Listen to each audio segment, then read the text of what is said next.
사모님 저거 좀 올라올 사람은 안 올라와.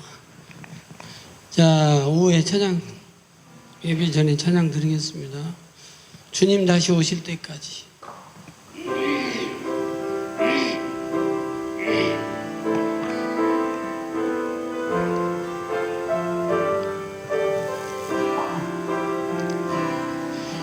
주님 다시 오실 때까지 나는 이 길을 가리라. 좁은 길 나의 십자가 지고 나의 가는 이 길 끝에서 나는 주님을 보리라. 영광의 내 주님 나를 맞아주시니 주님 다시 오실 때까지 나는 일어나 달려가리라. 주의 영광 온 땅 넘을 때 나는 일어나 노래하리.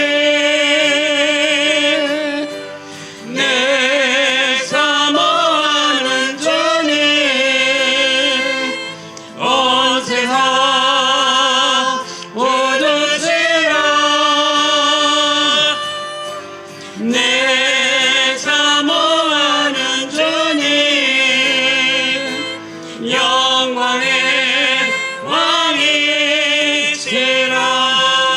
할렐루야. 약한 나로 강하게.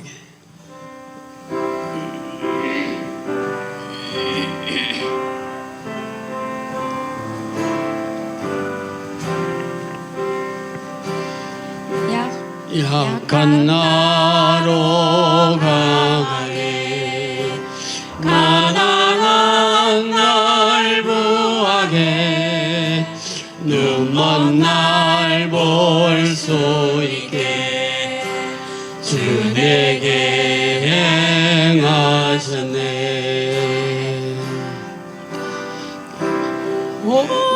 호산나 호산나 죽임당한 어린 양 호산나 호산나 예수 다시 사셨네. 내가 건너야 할까 거기서 내 씻었네. 이제 주의 사랑이 나를 향해 주시네. 깊은 강에서 주가 나를 일으키셨도다. 구원의 노래 부르리. 예수 자유주 호산나게요.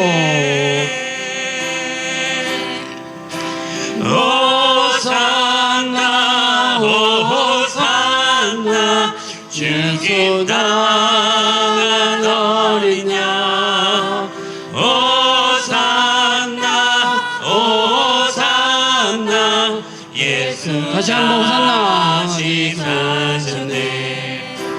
호산나 호산나 주님 당한 어린 양 호산나 호산나 예수 다시 사셨네. 아멘. 아멘. 기도하세요. 지금 기도하세요. 지금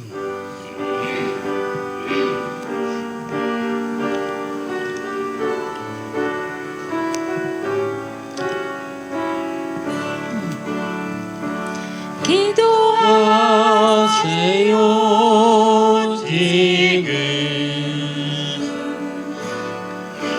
아직 포기하지 마세요.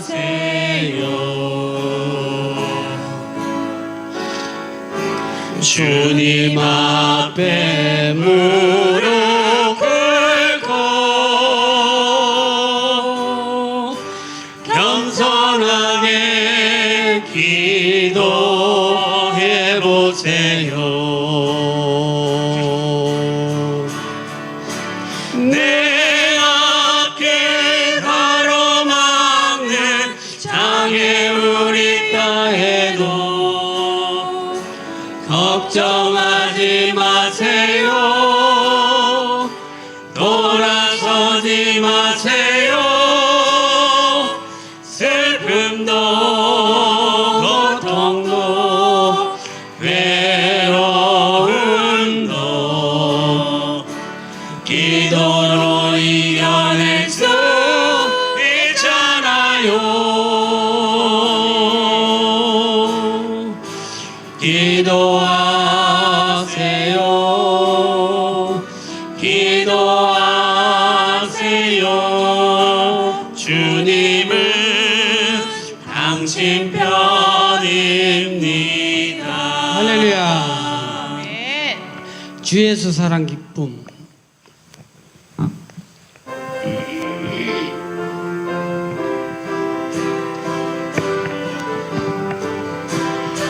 주 예수 사랑 기쁨 내 마음속에 내 마음속에 내 마음속에 주 예수 사랑 기쁨 내 마음속에 내 마음속에 있네. 나는 기뻐요 정말 기뻐요. 주 예수 사랑 기쁨 내 맘에 나는 기뻐요 정말 기뻐요. 주 예수 사랑 기쁨 내 맘에 이제는 정죄 없네. 예수 안에서 예수 안에서 예수 안에서 이제는 정죄 없네. 예수 안에서 예수 안에서 없네. 나는 기뻐요 정말 기뻐요. 주 예수 사랑 기쁨 내 맘에 나는 기뻐요 정말 기뻐요. 주 예수 사랑 기쁨 내 맘에 이제는 해방됐네. 예수 안에서 예수 안에서 예수 안에서 이제는 해방됐네. 예수 안에서 예수 안에서 해방. 나는 기뻐요 정말 기뻐요. 주 예수 사랑 기쁨 내 맘에 나는 기뻐요 정말 기뻐요. 주 예수 사랑 기쁨 내 맘에. 할렐루야. 아멘. 나의 참 친구. 예수보다 더 좋은 친구 없네. 예수보다 더 좋은 친구 없네. 예수보다 더 좋은 친구 없네. 예수 사랑 참 좋은 예수 사랑. 예수 사랑 참 좋은 예수 사랑. 괴로울 때 다가와서 마음을 평화 주는 신실하신 나의 참 친구. 외로울 때 찾아와서 친구가 되어주는 사랑받는 나의 참 친구. 주 예수 사랑하리라. 나의 생명 다할 때까지. 주 예수 사랑하리라. 나의 생명 다할 때까지. 예수보다 예수보다 더 좋은 친구 없네. 예수보다 더 좋은 친구 없네. 예수 사랑, 예수 사랑, 참 좋은 예수 사랑, 예수 사랑, 참 좋은 예수. 세상에서 제일 나를 꿈으로 유혹해도 예수님만 사랑하겠네. 세상에서 제일 높은 명예를 준다 해도 예수님만 따라가겠네. 주 예수 사랑하리라. 나의 생명 다할 때까지 주 예수 사랑하리라. 나의 생명 다할 때까지. 할렐루야. 할 수 있다 하시니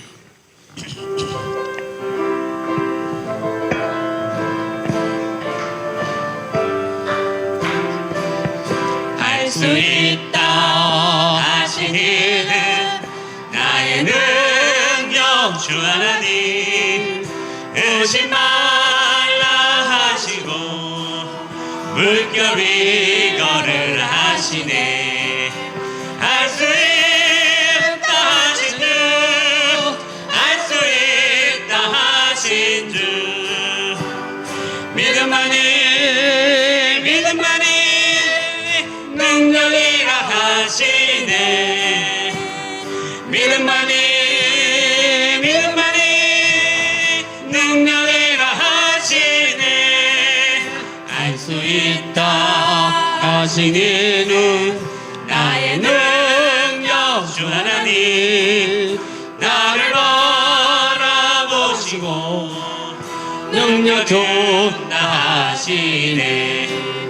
알 수 있다 하신 주, 알 수 있다 하신 주.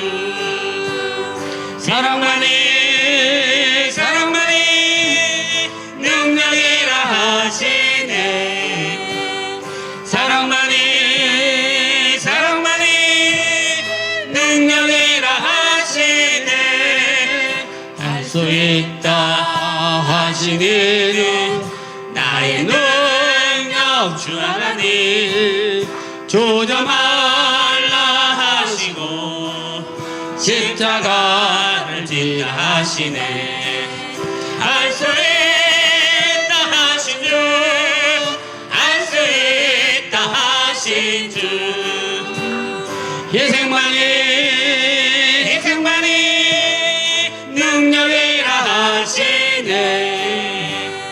희생만이 희생만이 능력이라 하시네.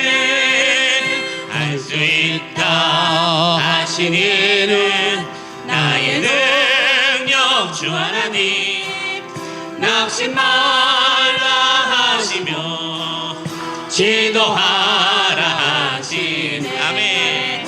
할 수 있다 하신 주, 할 수 있다 하신 주. 기도만이 기도만이 능력이라 하시네. 기도만이 기도만이 능력이라 하시네. 할렐루야. 아멘. 아름다운 마음들이 모여서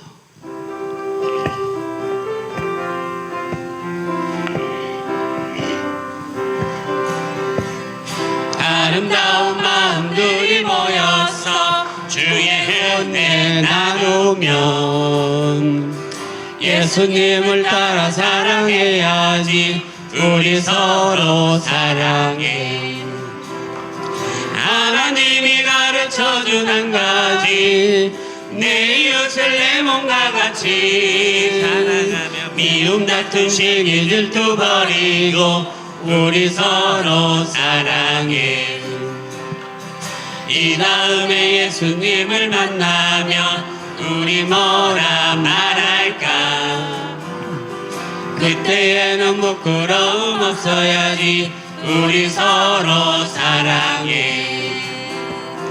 하나님이 가르쳐준 한 가지 내 이웃을 내 몸과 같이 미움 다툼 시기 질투 버리고 우리 서로 사랑해. 할렐루야. 아멘. 자, 우리에게 향하신 좋으신 하나님 이어서 가겠습니다.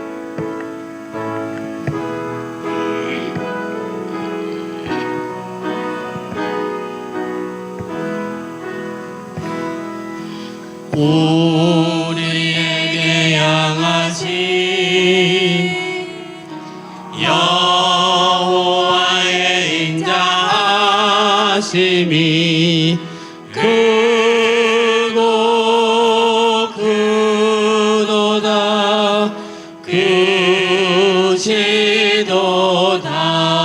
크시도다 크고 크도다 크시도다 우리에게 향하신 여호와의 진실하심이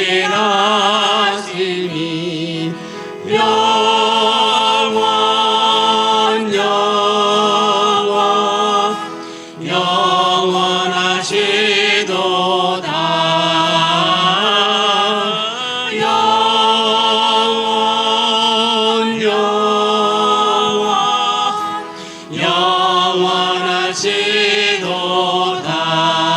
영원하시도다.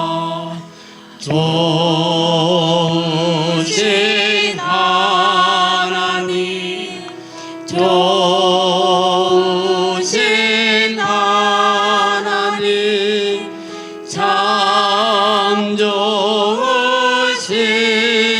나의 하나님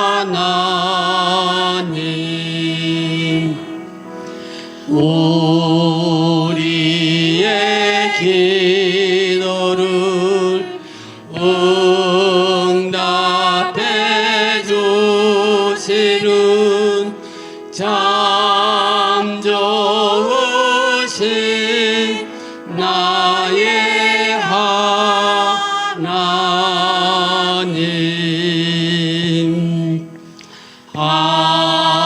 한없는 축복을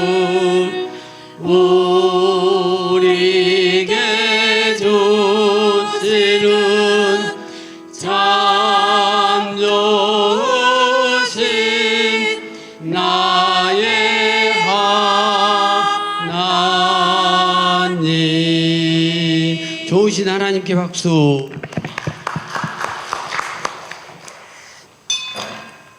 시간이 되었으므로 오후 예배를 시작하겠습니다. 찬송가 254장을 찬송합니다.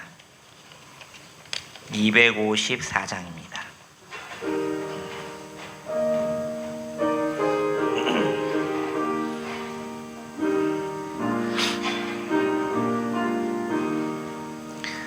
내 주의 보혈을 정하고 정하다 내 죄를 정케 하신 주 날 오라 하신다. 내가 주께로 지금 가오니 십자가의 보혈로 날 씻어 주소서. 약하고 추해도 주께로 나가며 힘 주시고 내 추함을 곧 씻어주시네. 내가 주께로 지금 가오니 십자가의 보혈로 날 씻어주소서. 날 오라 하심은 온전한 믿음과 또 사랑함과 평안함 다 주려 함이라. 내가 주께로 지금 가오니 십자가의 보혈로 날 씻어주소서.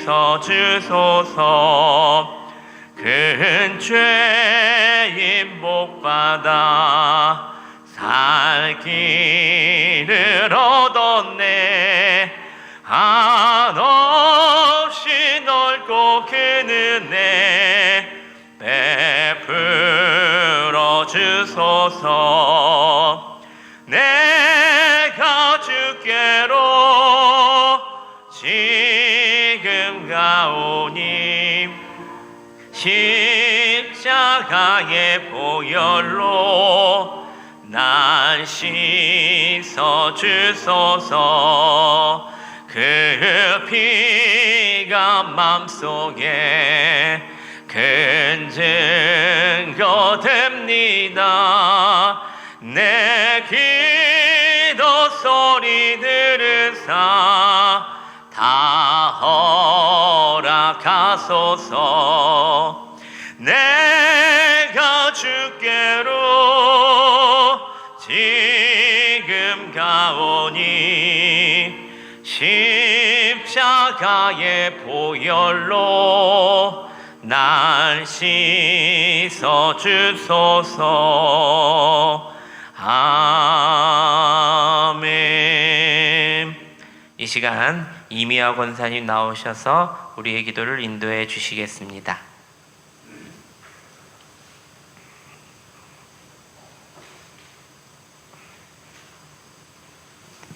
감사합니다.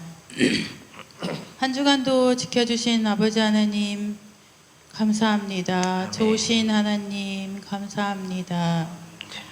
사순절 주간도 저희 성도님들을 안전하게 주님 품 안에 다시 예배드리게 하여 주시니 감사합니다. 아멘.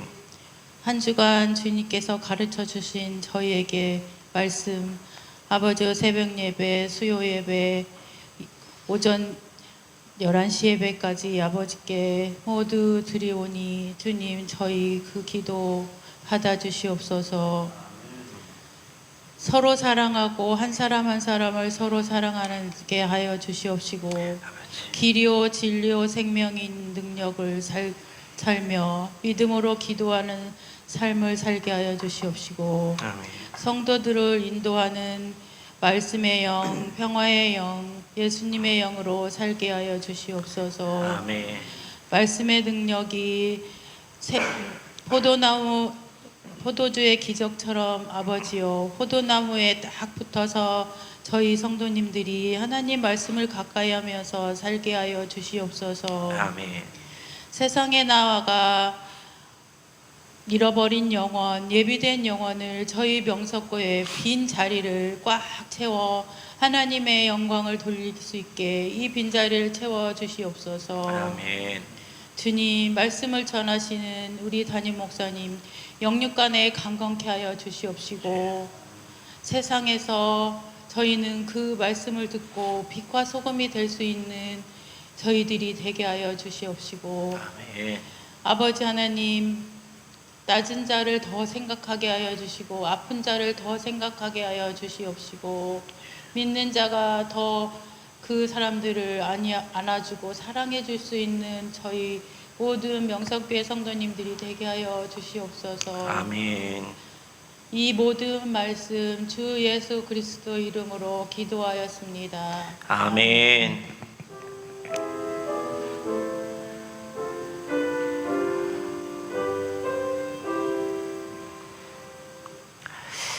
오늘 성경 나눔은 에베소서 5장 말씀입니다. 에베소서 5장 신약 성경 315면에 있습니다. 315면 에베소서 5장을 저와 여러분들이 한 절씩 나눠서 교독하시고 마지막 33절은 함께 봉독하겠습니다. 에베소서 5장입니다. 그러므로 사랑을 받는 자녀같이 너희는 하나님을 본받는 자가 되고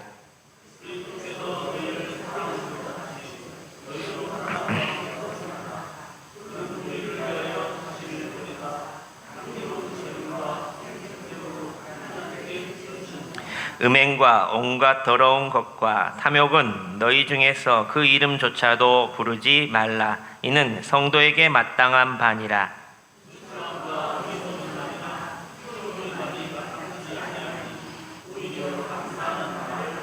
너희도 정녕 이것을 알거니와 음행하는 자나 더러운 자나 탐하는 자 곧 우상 숭배하는 자는 다 그리스도와 하나님의 나라에서 기업을 얻지 못하리니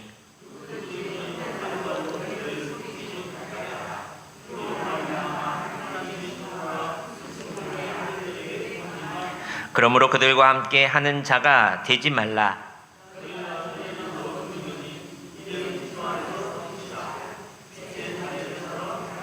빛의 열매는 모든 착함과 의로움과 진실함에 있느니라. 너희는 열매 없는 어둠의 일에 참여하지 말고 도리어 책망하라.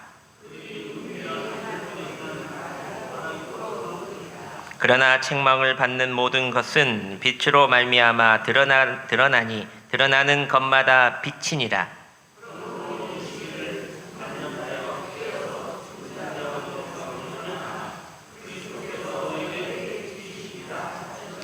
그런즉 너희가 어떻게 행할지를 자세히 주의하여 지혜 없는 자같이 하지 말고 오직 지혜 있는 자같이 하여 그러므로 어리석은 자가 되지 말고 오직 주의 뜻이 무엇인가 이해하라.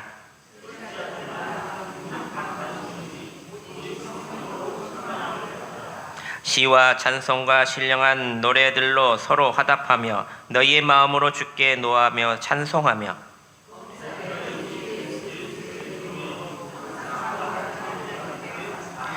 그리스도를 경외함으로 피차 복종하라. 이는 남편이 아내의 머리됨이 그리스도께서 교회의 머리됨과 같으니 그가 바로 몸의 구주시니라.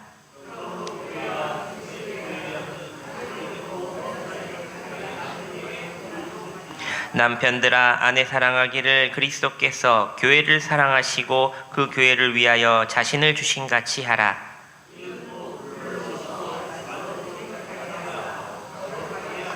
자기 앞에 영광스러운 교회로 세우사 티나 주름 잡힌 것이나 이런 것들이 없이 거룩하고 흠이 없게 하려 하심이라.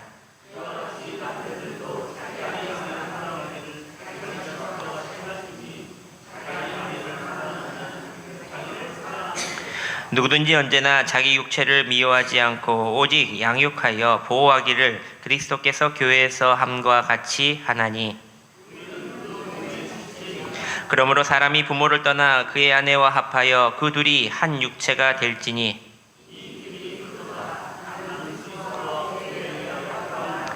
그러나 너희도 각각 자기의 아내 사랑하기를 자신같이 하고 아내도 자기 남편을 존경하라. 아멘.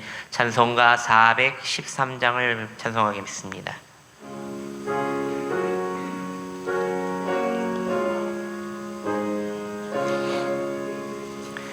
내 평생에 가는 길 순탄하여 늘 잔잔한 강 같든지 금풍 파도 무섭고 어렵든지 나의 영혼은 늘 변하다 내 영혼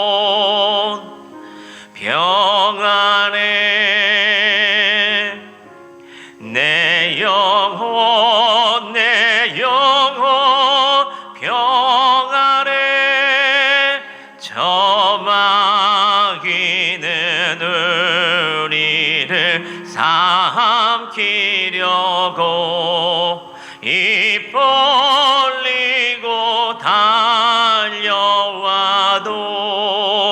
주 예수는 우리의 대장 되니 끝내 싸워서 이기리라. 내 영혼 평안해. 내 영혼 평안해. 내 지은 죄 주홍빛 같더라도 주 예수께 달래며 그 십자가 피로써 다시 쓰사 있는 보다 더 정하리라. 내 영혼 평안해.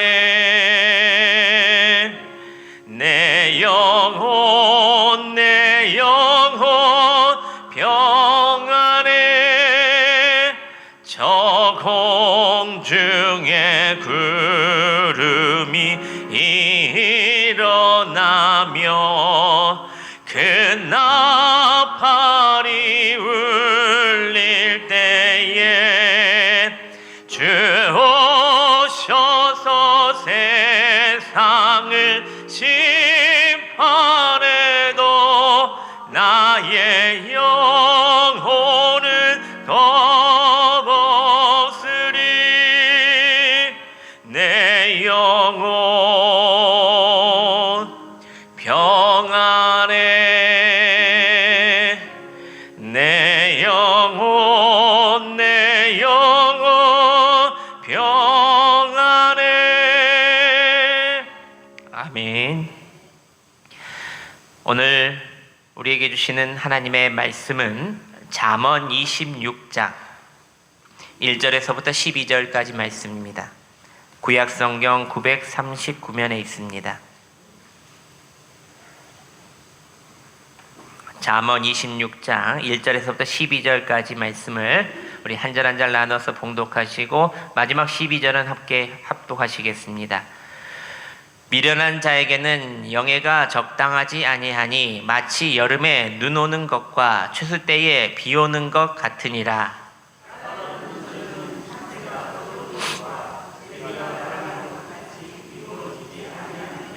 말에게는 채찍이요 나귀에게는 재갈이요 미련한 자의 등에는 막대기니라.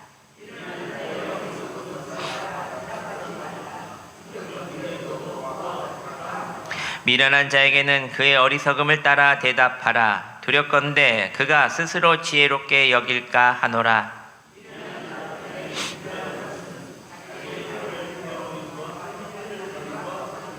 저는 자의 다리는 힘없이 달렸나니 미련한 자의 입에 잠언도 그러하니라.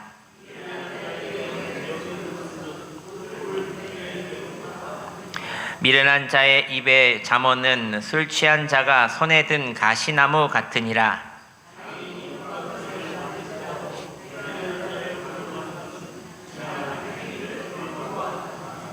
개가 그 토한 것을 도로 먹는 것 같이 미련한 자는 그 미련한 것을 거듭 행하느니라.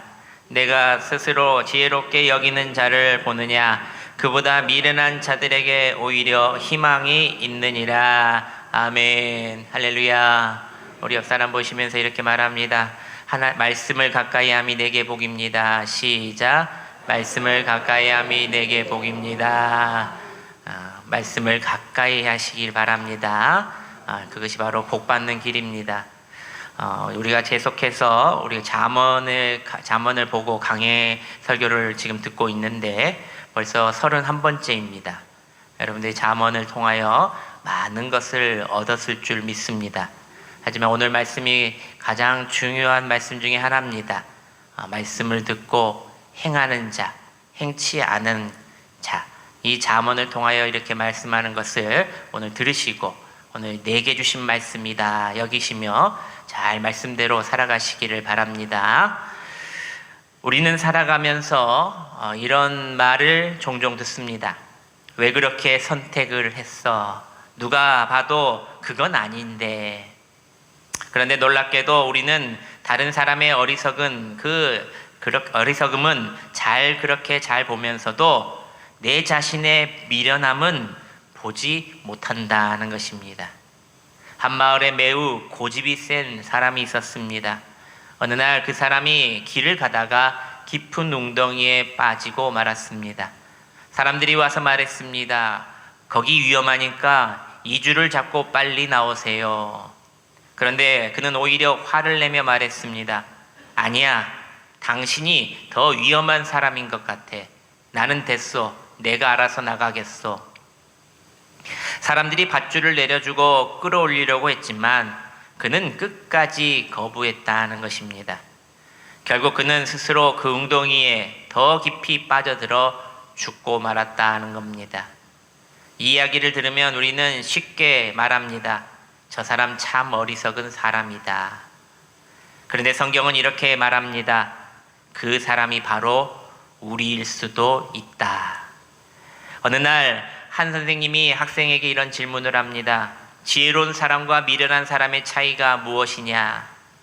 한 아이가 손을 들고 선생님의 말에 정답을 이야기합니다. 선생님, 지혜로운 사람은 실수를 통해 배우고 미련한 사람은 실수를 반복합니다. 그것이 그 두 사람의 차이입니다. 솔로몬은 잠언 26장 1절에서부터 12절에 미련한 자, 히브리어로 하면 캐실이라고 합니다. 이 특징을 매우 날카롭게 묘사하며 오늘 말해주고 있습니다. 이 단순히 지능이 낮은 사람이 아니라 하나님의 진리를 알면서도 그것을 무시하고 자기 방식대로 사는 사람을 가리켜 미련한 자, 캐실이라고 합니다. 오늘 본문을 통해 우리는 세 가지 질문 앞에 습니다. 오늘 말씀의 제목입니다. 저를 한번 따라서 합니다. 미련한 자. 시작. 솔로몬은 우리가 읽은 잠언 26장 1절에서 12절까지 말씀을 통하여 미련한 자에 대해서 말해주고 있습니다. 이 말은 단순히 아까도 말씀드렸듯이 지능이 낮은 사람이 아니라 하나님의 진리를 알면서도 그것을 무시하고 자기 방식대로 자기 생각대로 고집부리며 사는 사람, 이것을 가리켜 미련한 자다라고 말합니다. 하나님의 진리를 알면서도 그것을 무시하고 산다. 자기 방식대로 고집부리며 산다. 아까 5절에도 말씀드렸듯이 다는 안 드리는 겁니다. 내 생각에 다는 안 드리는 겁니다. 자기 방식이 있으면 자기 방식대로 고집부리며 살아간다는 겁니다. 꼭 하나님의 말씀이 틀린 것처럼 말입니다. 그렇다면 여러분, 오늘 본문의 말씀을 통해 우리는 세 가지 질문 앞에 서야 합니다. 첫째로, 미련한 자는 어떤 사람인가? 바로 미련한 자의 특징입니다. 둘째로, 미련한 자의 뿌리는 무엇인가? 미련한 자의 위험성에 대해서 알아야 합니다. 마지막 셋째로, 미련함에서 벗어나는 길은 무엇인가? 어떻게 벗어날 수 있는지를 우리는 말씀에서 잘 살펴보아야 합니다. 첫째로, 미련한 자의 특징입니다. 우리 1절 말씀을 다시 한번 봉독해 봅니다. 1절 시작.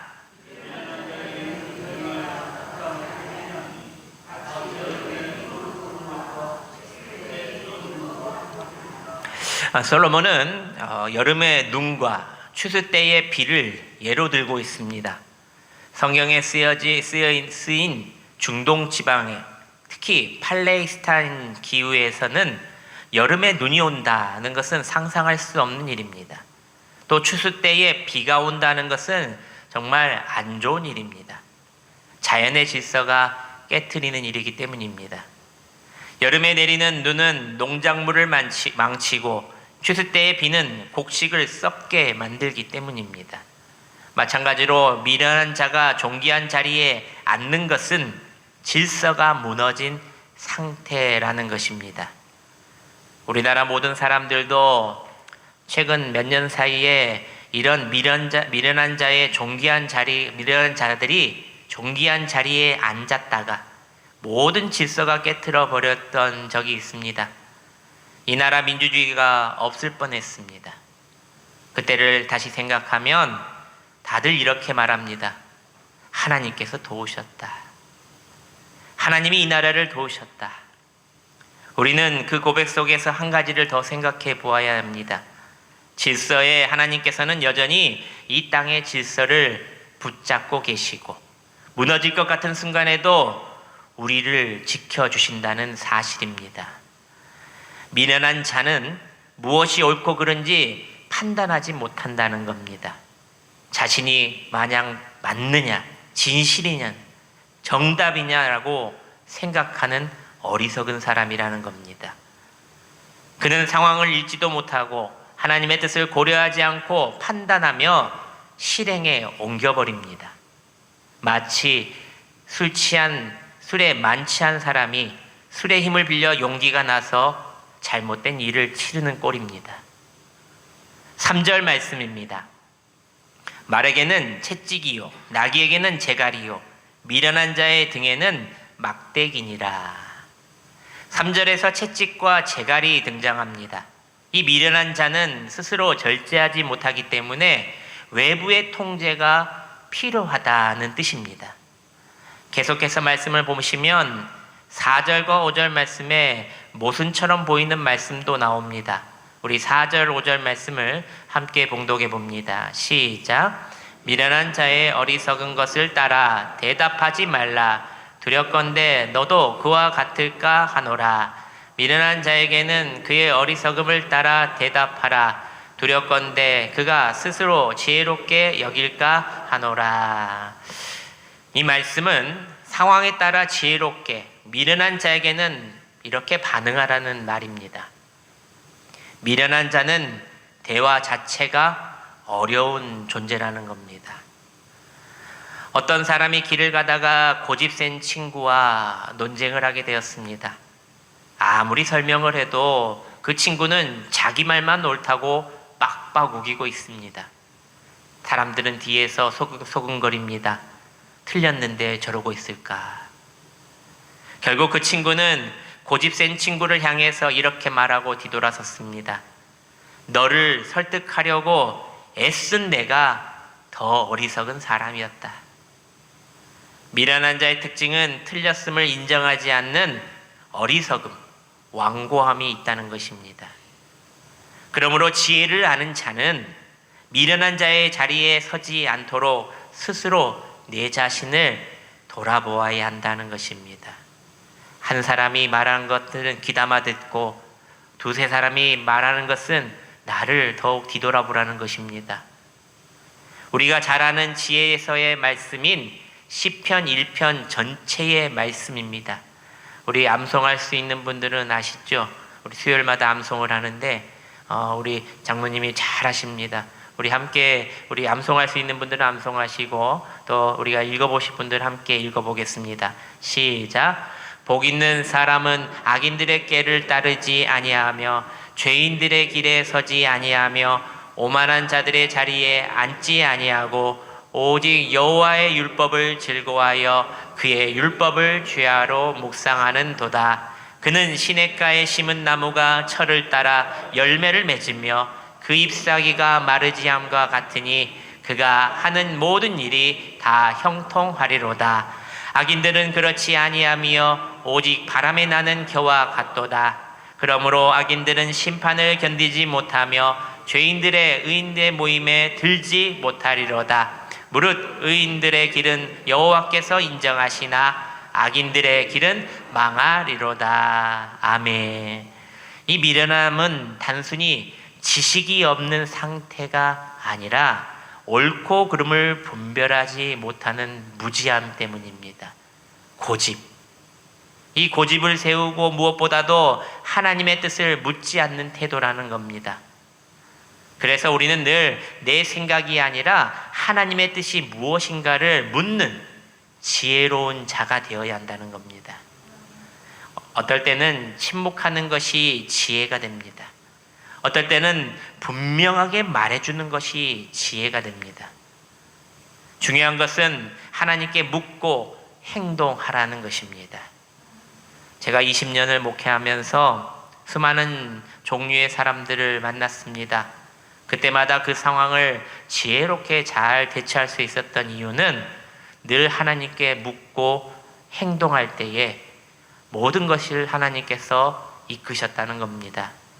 오해 중에서도 비판과 비방 중에서도 화를 내고 분노하기보다 마음속에 항상 주님, 이것을 말해야 할까요? 말하지 말아야 할까요? 먼저 기도했습니다. 어떨 때는 입을 주님께서 닫게 하셨고 어떤 때는 입을 열어서 말하게 하셨습니다. 마치 에스겔 선지자가 하나님께서 말하게 하실 때만 말하고 잠잠하게 하실 때 침묵하게 만드셨던 것처럼 말입니다. 에스겔서 3장 24절을 보면은 3장과 24장을 보면은 하나님께서 에스겔에게 이렇게 말씀하셨습니다. 어떨 때는 혀가 2000장에 붙어서 말을 못하게 하셨고 어떨 때는 입을 열어 하나님의 말씀을 전하게도 하셨다는 겁니다.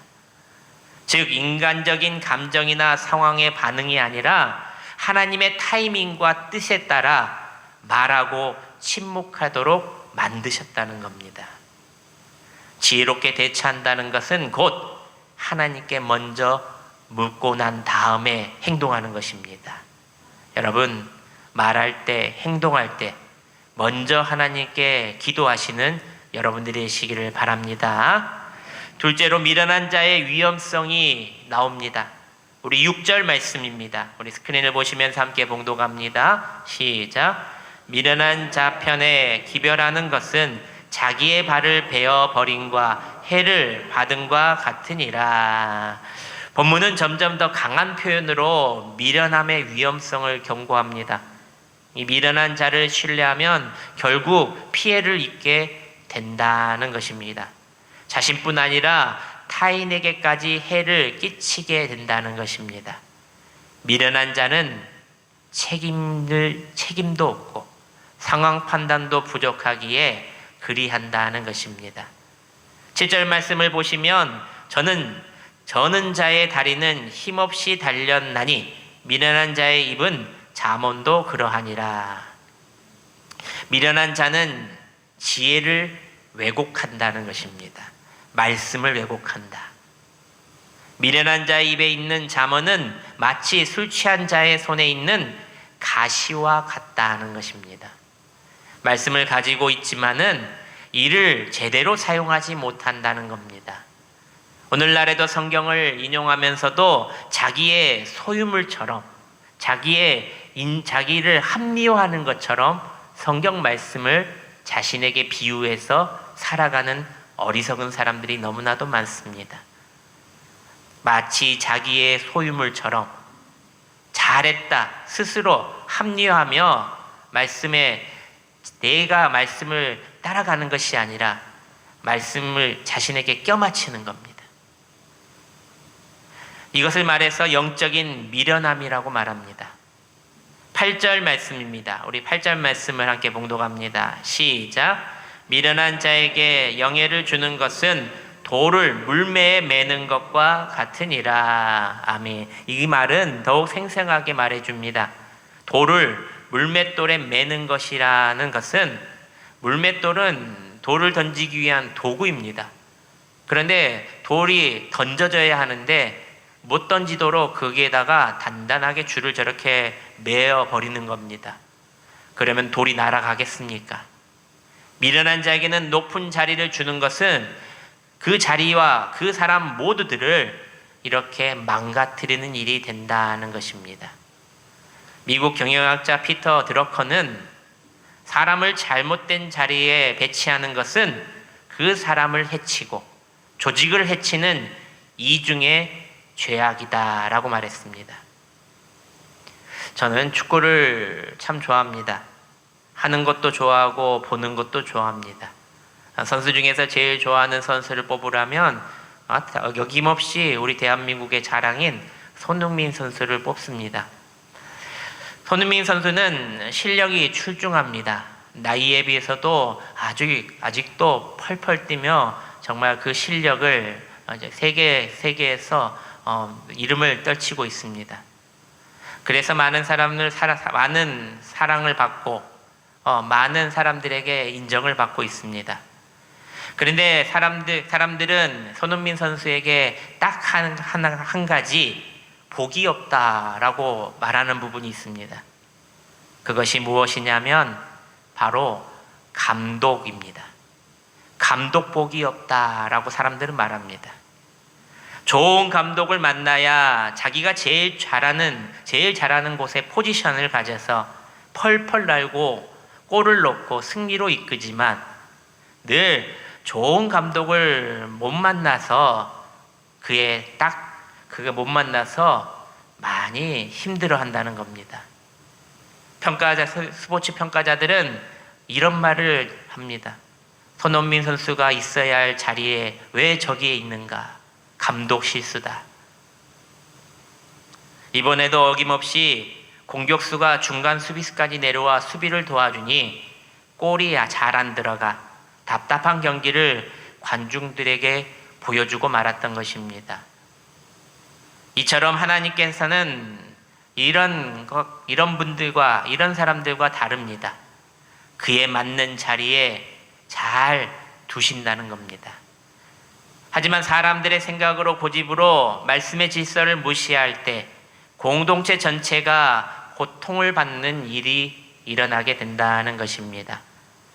우리가 이 땅에서 지위나 명예를 줄 때에 그 사람의 성품과 신앙의 성숙도를 더욱 잘 뒤져봐야 한다는 것입니다. 이번 6.3 지방선거도 마찬가지입니다. 교회 안에서도 마찬가지입니다. 특히 교회 안에서의 직분은 신앙의 연수만이 아니라 성품의 열매를 더욱더 봐야 한다는 것입니다. 2008년 금융위기 당시에 한 대형 투자은행의 임원들은 명백한 위험의 신호를 수차례 보고받았음에도 이를 모두 무시했습니다. 그들은 눈앞의 이익에 눈이 멀었고 자신들의 판단이 늘 옳다고 확신했습니다. 결국 그 은행들은 파산하고 말았습니다. 미련함은 정보의 부족함이 아니라 지혜를 무시하는 교만에서부터 온다는 이야기입니다. 그런데 이 더 어리석음이 다음 11절에 나옵니다. 우리 11절 말씀을 함께 봉독합니다. 시작. 개가 그 토한 것을 도로 먹는 것 같이 미련한 자는 그 미련한 것을 거듭 행하느니라. 아멘. 미련한 자의 가장 특징은 변하지 않는 것입니다. 한 청년이 술 문제로 여러 번 실패를 했습니다. 그래서 술을 끊으려고 했지만 가정도 잃고 직장도 잃었습니다. 그는 자기의 모두 잘못을 다시 한번 회개하고 그리고 술을 끊기로 다짐했습니다. 그러나 몇 달 후에 그는 다시 그 같은 자리로 돌아가 있었다는 겁니다. 주변 사람들은 이렇게 물었습니다. 왜 또 그 길로 왔느냐? 그는 말했습니다. 이번엔 다를 줄 알았습니다. 이것이 바로 미련함입니다. 반복되는 어리석음. 그 청년은 자신의 모든 인생 경험에서 배우지 않는 삶을 걸어갔기에 반복되는 어려움에 빠져나오지 못했다는 것입니다. 사랑하는 여러분, 미련한 자는 같은 실수를 반복합니다. 개가 토한 것을 도로 먹는 행위는 인간 눈으로는 역겨운 일이었습니다. 그런데 솔로몬은 바로 그 모습이 마치 미련한 자의 삶과 같이 보였다는 것입니다. 실수를 하고 고통을 당하고 교훈을 배울 기회가 있었음에도 불구하고 다시 같은 죄로 같은 실수로 돌아가는 것, 이것이 바로 솔로몬이 말하는 미련한 자의 모습이었다는 겁니다. 한 상담 전문가가 이렇게 말했습니다. 중독의 본질은 쾌락이 아니라 반복이다. 그것이 고통인 줄 알면서도 멈추지 못하는 것은 그것이 미련함의 가장 아픈 형태라는 겁니다. 반복. 그러므로 우리는 사람을 신중히 분별해야 합니다. 미련한 자를 칭찬하다가 가깝다고 무조건 신뢰하고 중요한 일을 맡기는 것은 자신과 공동체 모두를 해치는 일이 될 수 있다는 겁니다. 사람을 볼 때는 말이 아니라 삶의 열매와 태도를 먼저 보시기를 바랍니다. 지혜를 아는 것이 아니라 또 행하는 것으로 살아가야 합니다. 말씀을 알고 인용하고 말하는 것보다 더 중요한 것은 말씀대로 살아가는 것입니다. 지혜는 입에 있는 것이 아니라 삶에서 나타나야 한다는 겁니다. 그리고 반복되는 실수를 이제 끊어야 한다는 겁니다. 미련한 자의 가장 특징은 변하지 않음이라고 말씀드렸습니다. 같은 죄, 같은 습관, 같은 선택으로 계속 돌아간다면 그것이 바로 성경이 말하는 미련한 자라는 겁니다. 회개는 단순한 후회가 아니라 방향을 바꾸는 결단이 되어야 한다는 것을 꼭 기억하시기를 바랍니다. 그러므로 우리는 겸손히 배우는 사람이 되어야 한다는 겁니다. 실패 가운데서도, 성공 가운데서도, 좌절 가운데서도, 힘든 가운데서도 우리는 겸손히 그곳에서 배워야 한다는 겁니다. 미련함의 뿌리는 결국 교만입니다. 나는 괜찮다, 나는 맞다, 이렇게 생각하는 생각이 지혜의 소리를 막게 된다는 겁니다. 사랑하는 여러분, 지혜로운 사람은 작은 충고도 듣고 실패에서도 배우고 하나님 말씀 앞에 늘 자신을 낮추는 사람이라는 것을 기억하시고, 우리는 연약해서 실수를 할 수도 있지만 중요한 것은 같은 실수를 반복함으로 그 자리에 다시 돌아간다는 것은 바로 미련한 자의 모습이라는 것을 꼭 기억하시길 바랍니다. 오늘 말씀을 통해 내 안에 반복되는 미련함은 없는지 돌아보고 하나님이 주시는 지혜로 조금씩 변화시켜 나가는 지혜로운 삶을 살아가시기를 소망합니다. 마지막 셋째입니다. 미련함에서 벗어나는 길입니다. 12절 말씀을 함께 봉독합니다. 12절 시작. 내가 스스로 지혜롭게 여기는 자를 보느냐? 그보다 미련한 자에게 오히려 희망이 있느니라. 아멘. 마지막 12절은 매우 중요한 결론을 제시합니다. 솔로몬은 놀라운 역설을 말합니다. 미련한 자보다 더 절망적인 자가 있다. 그것은 바로 스스로도 지혜롭다고 착각하는 자가 더 미련한 자다. 잠언 1장 7절 말씀입니다. 여호와를 경외하는 것이 지식의 근본이거늘 미련한 자는 지혜와 훈계를 멸시하느니라. 아멘. 사람이 미련해지는 이유는 단순합니다. 자기 생각을 하나님보다 앞세우기 때문입니다. 나는 옳다, 내 판단은 맞다, 나는 절대 틀리지 않는다.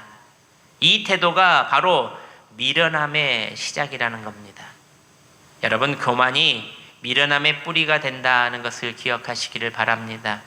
지혜로운 사람은 자기의 생각을 낮추고 하나님의 말씀을 더 신뢰하는 사람이라는 겁니다. 목회를 40년 한 노 목사님께서 은퇴 전에 젊은 부부 목사들을 불러 모았습니다. 그리고 이렇게 말했습니다. 나는 평생 설교를 했지만 지금도 하나님 앞에서는 학생이다. 젊은 목사들이 놀라며 목사님께 물었습니다. 목사님 정도면 하나님 마음을 어느 정도 다 아실 거 아닙니까? 목회를 40년 했으면서 말입니다. 노 목사님은 웃으시면서 말했습니다. 내가 아는 것이 많아질수록 내가 모르는 것이 더 많이 보이더라.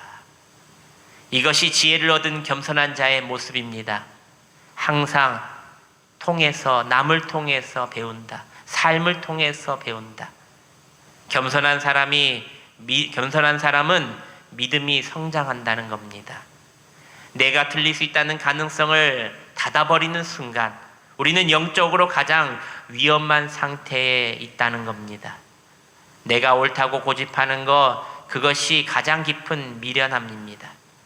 지혜의 출발은 나는 모른다는 낮은 자세의 모습에서 항상 남의 소리를 잘 듣고 그리고 하나님 말씀에 경청하는 것이라는 것을 꼭 기억하시기를 바랍니다. 우리는 매주 말씀을 듣습니다. 성경도 읽습니다.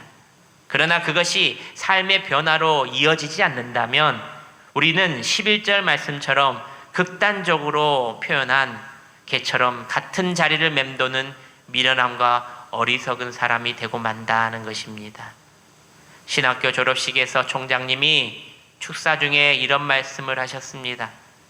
여러분은 지난 3년 동안 참으로 많은 것을 배웠습니다. 그러나 꼭 기억하십시오. 하나님께서는 여러분의 학점이 아니라 여러분의 무릎을 더 본져 보십니다. 사랑하는 여러분, 지식의 축척이 지혜가 아닙니다. 그 지식이 삶으로 드러날 때 비로소 지혜가 된다는 겁니다. 그러므로 미련함에 벗어나는 길은 내가 옳다는 생각을 내려놓는 것이고 하나님을 더 신뢰하는 것이며 배우는 자세를 끝까지 유지하는 것이고 말씀을 아는 것에서 사는 것으로 바꾸는 것입니다.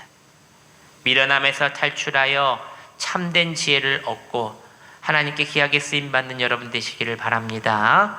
말씀을 맺습니다.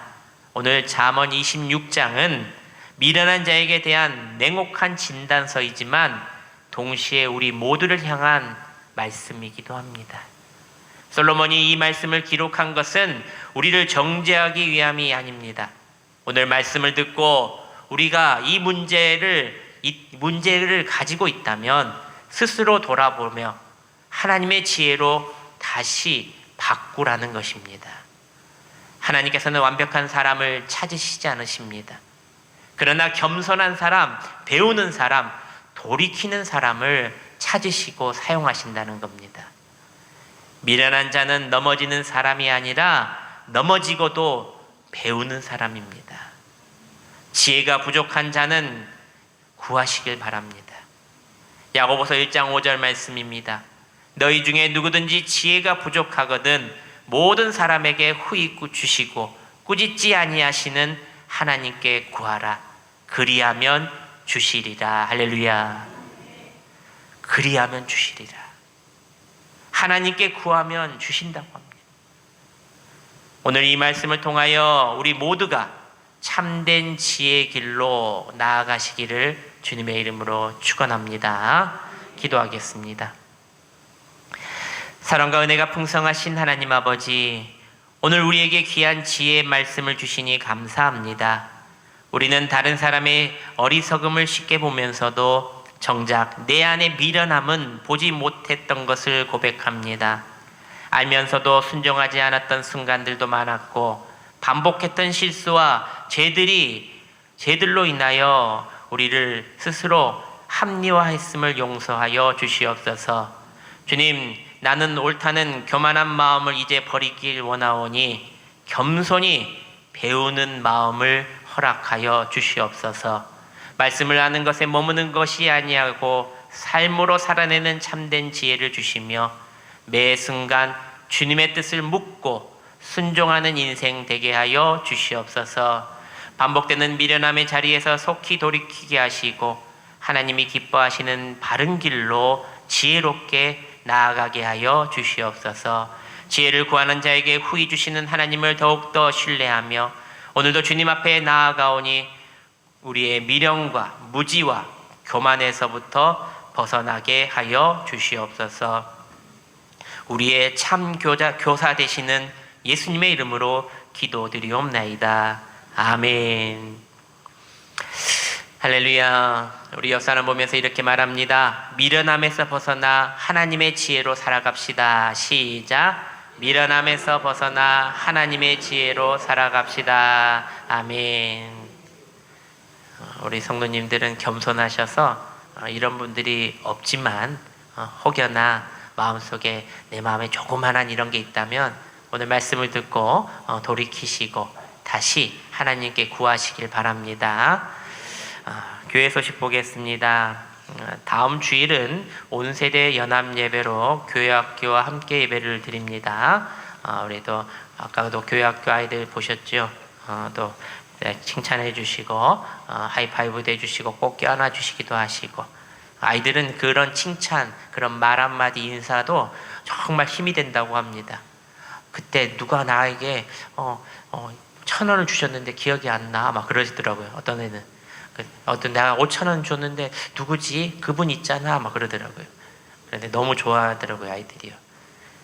그래서 제가 이랬습니다. 아이들한테도 다 너희들 사랑하는 마음이야. 너희들이 다 커서 나중에 다 효도해, 이렇게 말했거든요. 온 세대들이 연합할 때 우리 교회가 더 어린이부터 장년에 이르기까지 하나 되는 이 예배 가운데 하나님께서 큰 영광 받으실 겁니다. 우리 전방위 대신방이 진행 중에 있습니다. 우리 신청서를 작성하셔서 김문희 사모에게 전달해 주시기를 바랍니다. 2026년 성경 일독을 계속하시고 성경 읽는 것에 또 잠깐 쉬셨다면은 이제 부지런히 또 읽어 나가시길 바랍니다.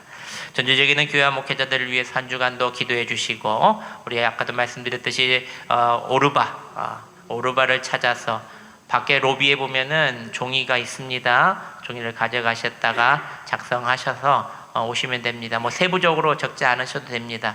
그 사람 이름만 3글자만 정확히 있으면 되는 겁니다.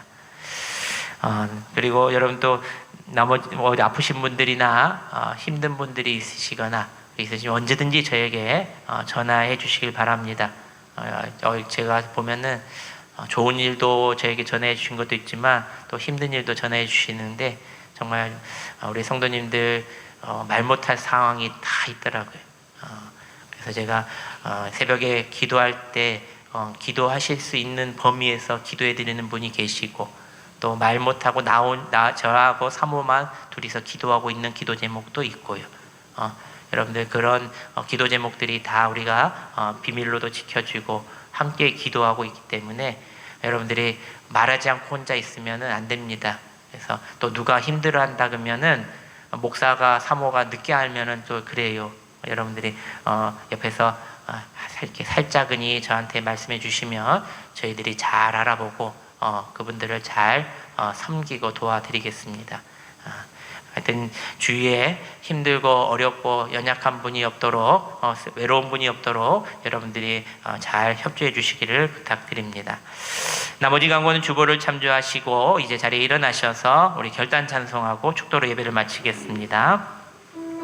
두 손을 들고 찬양하겠습니다. 우리 가사를 생각하면서 나는 믿노라.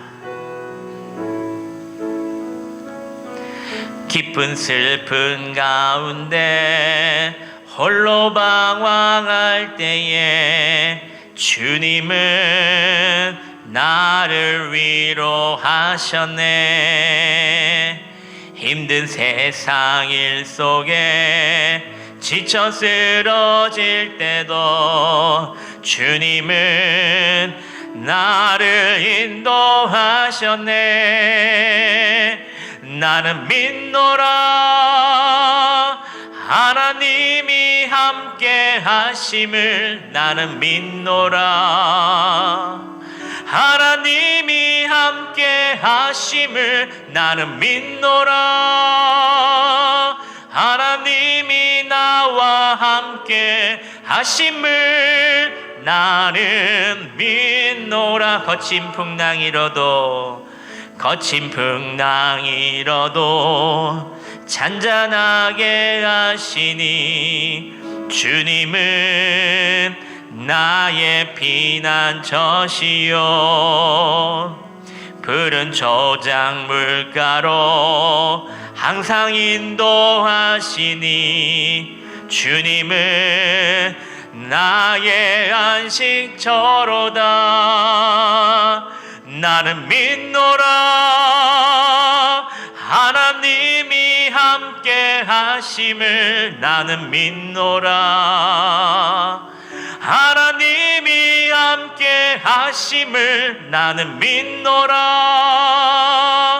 하나님이 나와 함께 하심을 나는 믿노라. 기도하겠습니다. 여호와는 내게 복을 주시고 너를 지키시기를 원하며 여호와는 그의 얼굴을 내게 비추사 은혜 베푸시기를 원하며 여호와는 그의 얼굴을 내게로 향하여 드사 평강 주시기를 원하노라. 아멘.